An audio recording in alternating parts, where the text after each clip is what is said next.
and welcome to GameSack. This time we're talking about game compilations, and basically what these are convenient little packages which contain a bunch of games that were all originally sold individually.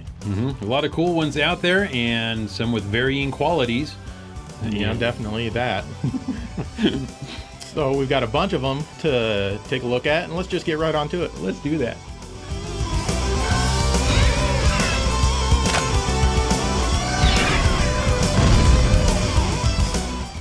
This is the Mega Man X collection, which was released in 2006. Included are the first 6 X games and a bonus Mega Man Battle and Chase kart racing game, which is unlocked after beating the first 3 games. The first thing you'll notice is that I really suck at these games. There's a good reason for this though, as I've only ever played the first Mega Man X game and none of the others. After playing a lot of the NES games, I got sick of Mega Man and then just kind of forgot about him after that. Don't hate me though.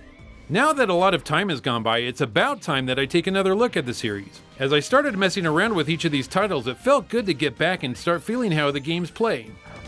The platforming is great and difficult just like I remember it. The enemies can be difficult as well, and it's fun learning their patterns again. It's also going to be fun figuring out which order to take on the levels and bosses. You know, you gotta have the right weapons for the right boss if you want to make it in these games. The emulation feels great, and while I would actually like to play the games on their original hardware, it still feels nice to have them all on one disc. There's really nothing flashy going on with the compilation, and the presentation of the games is nice, but it's nothing that'll just blow your mind. Just pick which game you want to play and off you go. It's cool to see the evolution of each game in terms of intros and character design. Mega Man and Zero change throughout the series in how they look. Sometimes the changes are small, but by the time you get to part 6, Mega Man looks barely like his original self. Each game has a save feature, which is good. This is especially nice for the Super Nintendo games, which originally didn't have this and only had a password system. If you haven't played most of the X games like me, or if you have and just want them all in one compilation, this is a great disc to have. I plan on getting into the X series again, as it's been a long time since I've played. This is on PS2 and the mighty GameCube, so check it out.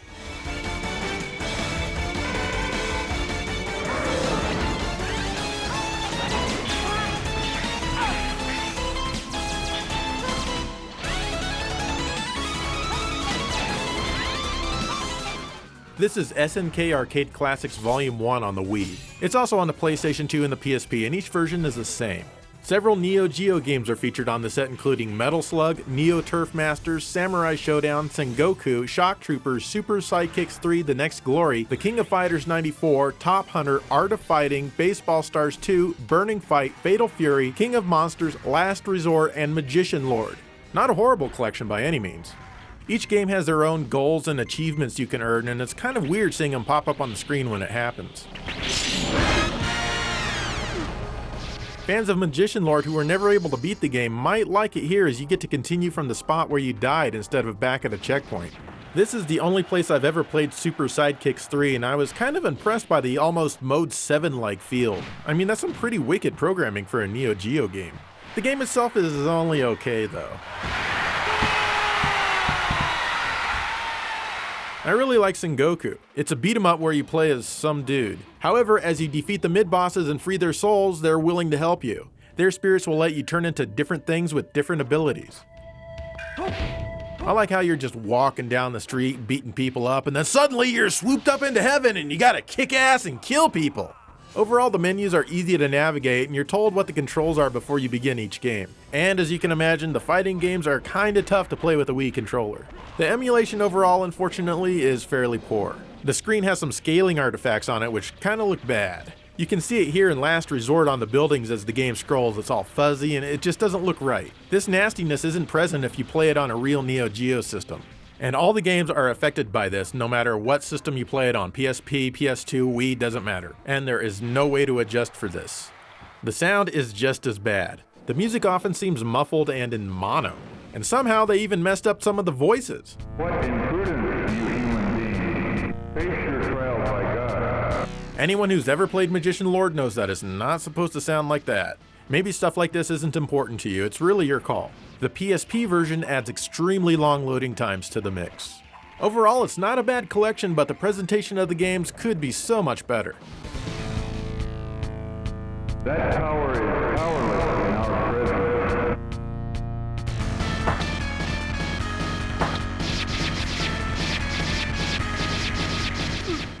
Taito Legends is a great example of how a compilation should be done. It's available for the PS2 and Xbox, and I'm playing it on the PS2 here.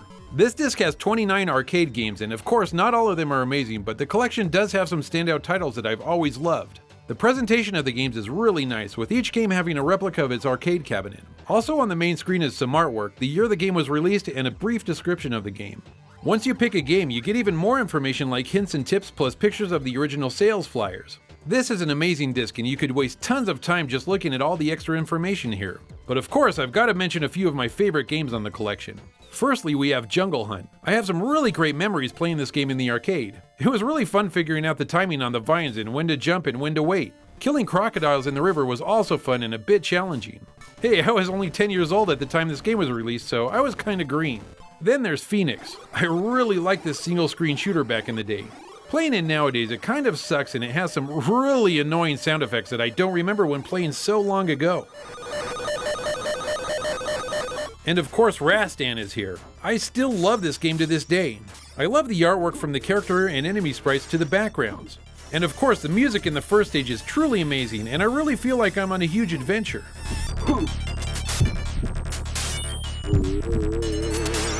I always laughed at the enemy knights in the castles wearing only half of their armor. Are they making some sort of fashion statement, or are they just trying to show off their muscles? Just a great game all around.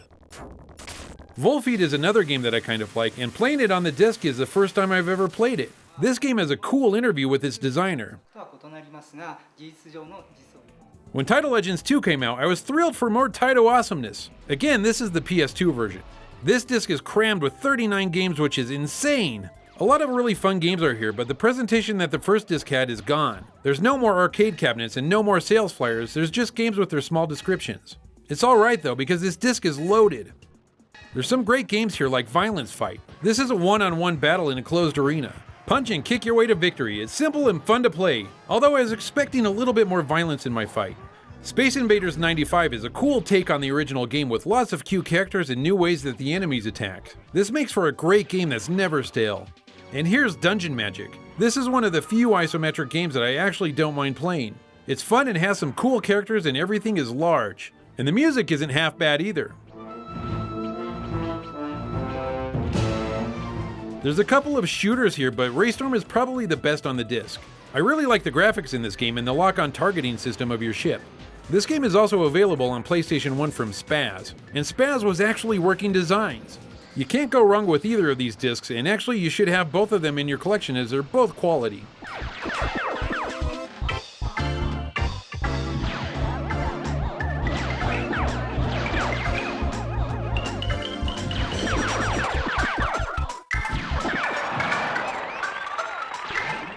One of the earliest compilations that I ever played was the Sega Classics 5-in-1 collection for the Sega CD. There's also a 4-in-1 variation that came with earlier model systems that doesn't have Super Monaco GP.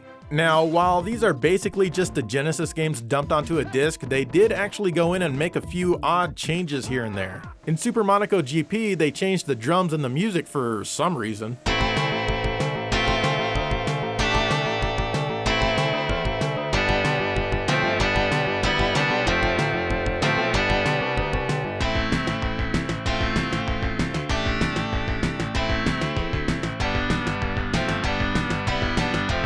They also changed the sampled sounds like the voices and the big engine noises.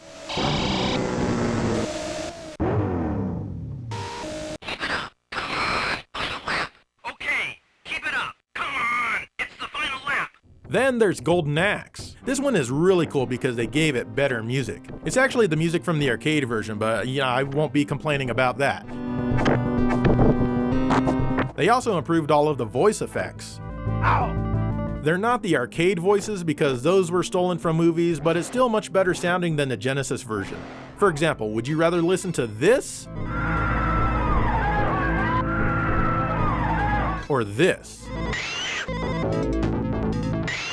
So you're just playing through and you're loving all the improvements, and then you try to play with a friend and suddenly you discover that this is now only a one-player game. What the hell? I'm not sure I understand the need for it to be like this. Every level loads individually. Streets of Rage is also on here, and it features improved voice effects and it retains its two-player capability. The entire game is loaded in one go, and the disc actually spins down when you start the game, and it never spins again. So if this entire game can be loaded in a single pass, it can't really be a memory reason that Golden Axe can't load 2 players for a single level, can it? I mean, Streets of Rage and Golden Axe are the same size games. I don't know, I just really like to know the technical reasons why they couldn't do this. I'm sure they didn't just miss it, they did it for a reason. And I want to know what that reason is. Also on here is The Revenge of Shinobi. This is a later revision of the game which features a licensed Spider-Man, but all of the other pop icons have been edited out of the game. The voice effect when you use your magics is new. It used to sound like this, but now it sounds like this.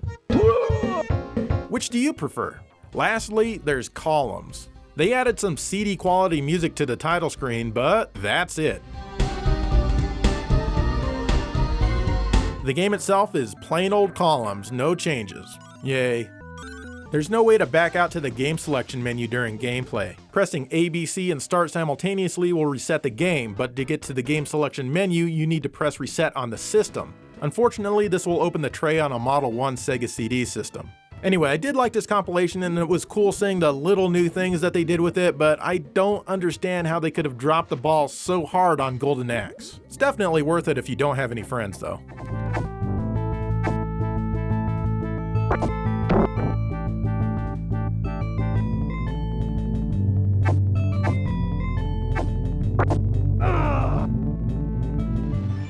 Here's Metal Slug Anthology.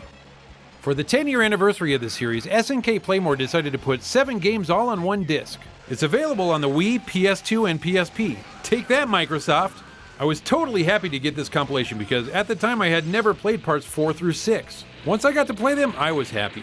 The emulation has the same issues that Joe talked about on the SNK Arcade Classics collection, but it doesn't bother me too much. This is the Wii version of the game, and the best part about this one is the amount of control options you have. You can actually use the GameCube controller, and that's exactly what I did. I don't know if I have a favorite Metal Slug game. All of them are great for their own reasons. Like in part 3 where I thought I had died when a zombie ralphed on me. I was like, damn, I'm dead. Whoa, what the hell, I'm a zombie? That was really cool, but what I really liked was when I was a zombie and shot out a stream of blood and it killed everything in its path. Now that's cool. Each game is completely loaded with amazing art and animation. Every level is full of detail, color, and lots of atmosphere. Let's take a look at part 6 for a few seconds. Is it me, or does this almost look like a Flash game? The graphics are so refined and soft that it just feels weird. I don't hate it by any means, but it does take a bit of getting used to. There's usually a lot of stuff going on with NPC characters throughout a stage, and I really like that. Another cool thing is the amount of different tanks that you get to drive. Well, if you call a camel with machine gun strapped to its back a tank, then I have to include it. The only part about Metal Slug that I find a bit weak is the soundtrack. Sure, it does have a catchy main theme, but there's not a lot besides that. Everything else is as good as it can be, and this is one incredible series of run and gun games. I highly recommend this anthology game, so find it if you can, you won't regret it.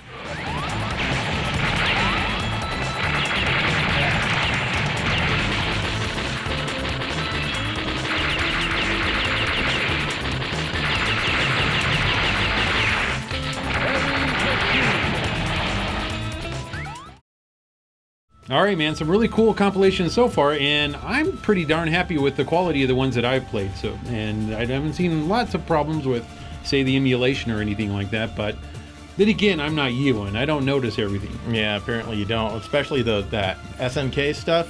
The emulation could be a lot better, I feel. But it's completely playable as far as well, definitely. Anyway, we've got more to show you, so let's just get right back into it.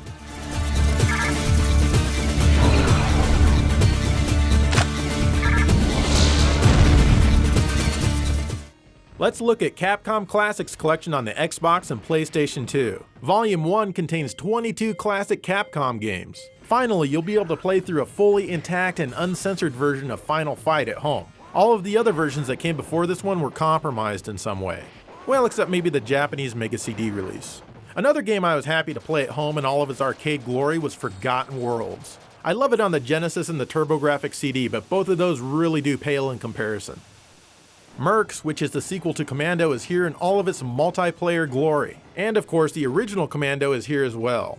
Of course, you have a bunch of Street Fighter games on here just as you'd expect. This package was developed by Digital Eclipse, and I've never really been a huge fan of their work. They don't care much about quality, and, well, it shows. For example, Ghouls and Ghosts is on here, and it's way too dark. You can barely even see the distant background at all. And there's absolutely no way to adjust for this in-game. The PS2 version is the same way. Here's how the actual arcade looks in comparison. And this game being so dark in this collection has always really bugged me because it's honestly one of my favorite games. The Xbox version runs at 480p, whereas the PS2 runs in 480i, which is interlaced. And y'all know how I feel about interlacing. The Xbox lets you fill the screen, but the PS2 version is shrunk down. Even if you try to stretch it with the video options, it's still scaled way back. It's a great collection of games, but Capcom could have done so much better than Digital Eclipse, I think. Capcom Classics Collection 2 offers 20 more cool Capcom games. I didn't see the Digital Eclipse logo on this one, but the setup is very familiar. Fortunately, this one runs in 480p even on the PS2. Unfortunately, however, the game feels the need to switch resolutions back and forth about 1,000 times when going from the menu to the game and vice versa. This really makes it hard to capture the footage. Stupid PS2 and its weird-ass video output. Anyway, this one has games on it that were never released on home consoles before, like Black Tiger. Or the Speed Rumbler, where you race around in a car shooting other cars. You can even jump out and run and shoot if you want. It's kinda cool. And of course, you can never go wrong with the original Strider. It looks, sounds, and plays great on this collection. The same can be said for the Knights of the Round, which is an awesome hack and slash beat 'em up. But what I really like is that they included the original Street Fighter on the disc. Yeah, it sucks pretty bad, but it's fun to play from a historical point of view, I guess. In fact, it's a little easier than the TurboGrafx CD version, and the voices are still hilarious. Not a bad collection at all, definitely recommended.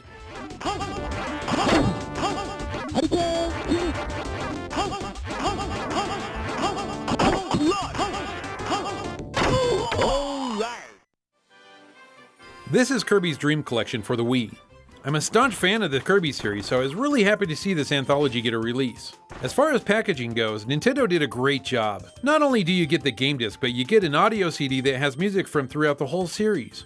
Also included is a 20th anniversary celebration book, which is loaded with information about the Kirby series, including information about each release in the series with artwork and all sorts of goodies. The game disc is nice with a gallery depicting the history of Kirby games where you can look at and rotate a virtual game box. This is cool because if you've never owned the original game, then you can still get a feel for what the packaging was like. The timeline is from 1992 to 2012, and Nintendo also put in some useless facts about what happened in the real world that year. Like in 1994, a record-breaking 3,011-pound lollipop was made. Not sure why I need to know that. Now, considering that when this disc was released, there were 21 Kirby games available, I think it's pretty sad that Nintendo only put 6 of them on here to play. That's not even a third of them. The games that they included are great games for the most part, but if it were up to me, I would have actually chosen a couple of different ones. I like the inclusion of the first game on the Game Boy and the first NES game, as those need to be there. Kirby Superstar is also a great inclusion. I had a lot of fun with that game back when it was released. Kirby's Dream Land 3 I wouldn't have put on here. Sure, it's a pretty game to look at with its watercolor art style, but it's just a much slower paced game than the rest of the series, and it's kind of boring. Also, it has this weird cat that's doing something really bad to Kirby, and I don't approve of this. Oh, Nintendo, how could you let this happen to my Kirby? Then there's Kirby 64, and I've mentioned this already, that while I like the game, it plays a little too similar to the Klonoa series. I would for sure take out these games and put in one of the Game Boy Advance games, and of course the pinball or blockball game. Even though I feel that this anthology is lacking in the quality titles that the series has, it's still totally worth it to own.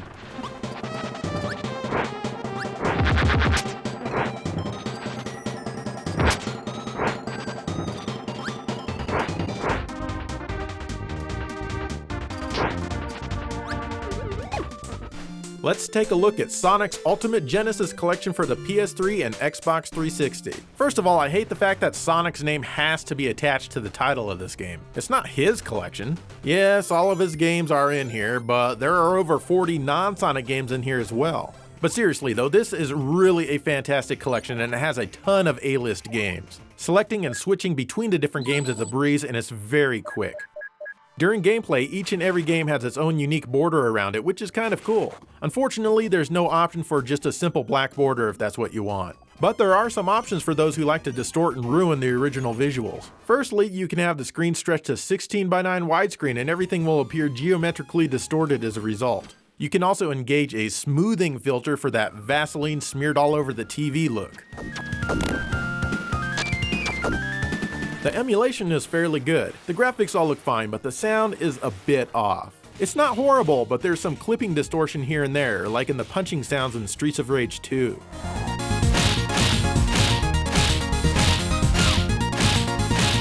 Unlockables, trophies, and achievements have all been added, and these are actually really fun to get. In fact, I have a platinum trophy in this game, which means I got them all. It's really not tremendously hard to do, but it is fun. You can unlock a lot more games to play as well. There are a couple of Master System games here like the original Phantasy Star. The sound is a bit more scratchy than the original, but it's bearable. You even get to unlock some sweet-ass Sega Arcade games, and this is awesome. Unfortunately, the bad sound emulation rears its ugly head here, as well as sometimes entire musical instruments go missing, like in the Continue theme from Shinobi here.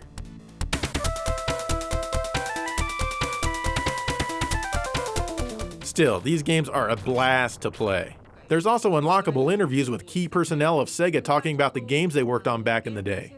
At a total of 49 games on this disc, this is probably the best compilation featured in this episode. At least it is in my opinion. It's definitely worth the money. This is really the total package.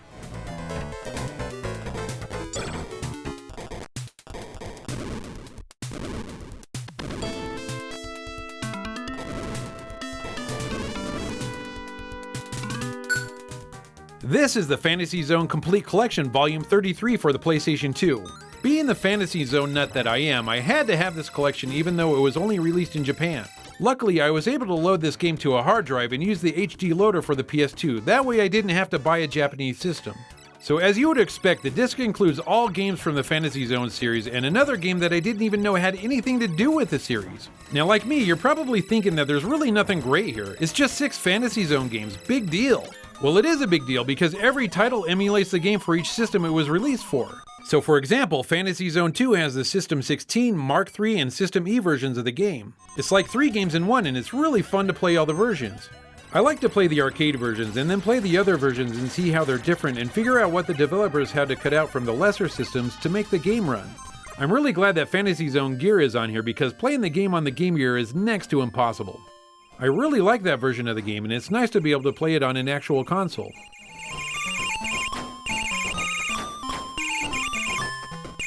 Galactic Protector is a nice surprise and it stars Opa Opa from the series. This is a fun game but is pretty damn hard. The goal is to protect a planet from incoming asteroids, moons, and Saturn-like planets. If you or the planet gets hit too many times, then it's game over. The game uses the analog stick for the PS2 and it works pretty well, but it is a bit fidgety at times. As far as presentation goes, you get the usual goodies that we all like to see on these types of releases like sound tests and art galleries for each game. You can even play these games in all sorts of different screen resolutions like the original 240p, 480i, 480p, and 480p with scan lines. Nothing was left out and Sega put out a great compilation. If you like Fantasy Zone and can play Japanese PS2 games, then you'll love this disc.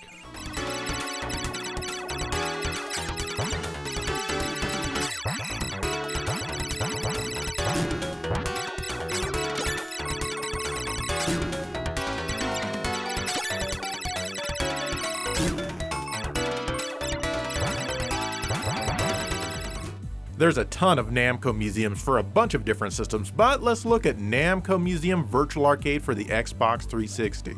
This one has a ton of great games on it. You've got your main standbys like Pac-Man, Miss Pac-Man, and the like, as well as games that I've never played before like Dragon Buster. This is an interesting little side-scrolling hack and slash, I guess you could say. I've never even heard of it before playing it here, so this one was a fun one to try out. Like the Sega Genesis collection, each game here has its very own border artwork. It's really bright and it can actually be kind of distracting, but I got used to it. You can adjust a button mapping to your liking, which really helped me out in Rolling Thunder. Speaking of which, I was really glad that this game was on here, as it's an excellent arcade game. Kinda like a poor man's Shinobi, but still really good. Backing out of a game to the main menu takes a few more steps than most of the other compilations in this episode, but it's not too bad. There's also a few arrangement games which takes the basic gameplay and blesses it with high-res 3D polygon graphics. These are interesting to play, but they look really weird. Like everything's made out of dull plastic, or maybe everything's a balloon, I don't know. There's also a few Xbox Live Arcade games. For some reason, games like the original Dig Dug, Pac-Man, Miss Pac-Man, and others are stored here. Probably because achievements have been added since they're normally what you download individually from the Xbox store. One really cool game in this category is Galaga Legends. This one takes Galaga and basically turns it into a more modern vertical shooter. This one's a lot of fun, and I love the space-age neon graphics that are from the future. The year 2000, I believe. There's also Pac-Man Championship Edition, which uses similar graphics that are from the future. This is basically just a score attack, and you just keep going and going eating dots until the time runs out. It's kind of fun for a little bit, but I don't really see myself playing this one again. Unfortunately, if you want to back out any of these games to the menu, it takes you all the way back to the game selection menu on your Xbox 360 console. Now you gotta find the next game on the disc that you want to play while sifting through all of your other games. Stupid Namco. Or who knows, maybe the fault lies with Microsoft. I don't know, but I wish the game came out on the PlayStation 3 for this very reason. Overall, it's a pretty good collection of 34 games total, but Namco could have done much better with the game switching.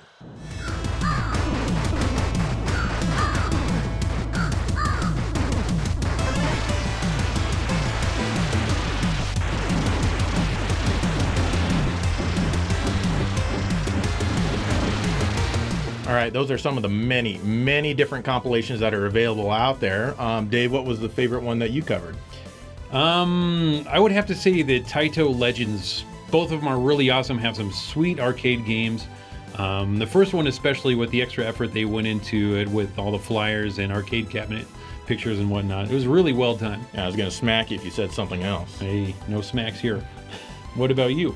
Definitely the Sonic's Ultimate Genesis Collection, like I said. Gotta have Sonic's name in there. Gotta have Sonic. And that's why I like it the best. No, but you know, with 49 games, you can't really go wrong. No, that is if you like Genesis stuff. If you don't, probably not for you. Anyway, what's your favorite compilations? What are some of the ones that you recommend that we check out?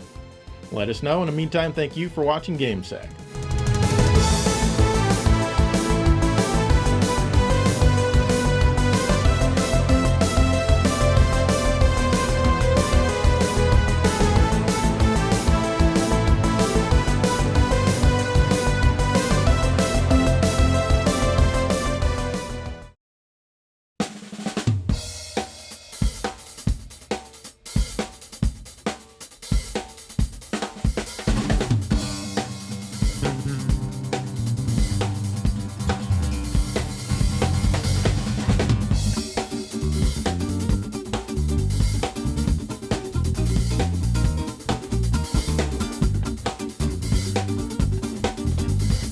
Dave, what are you doing? Joe, hi.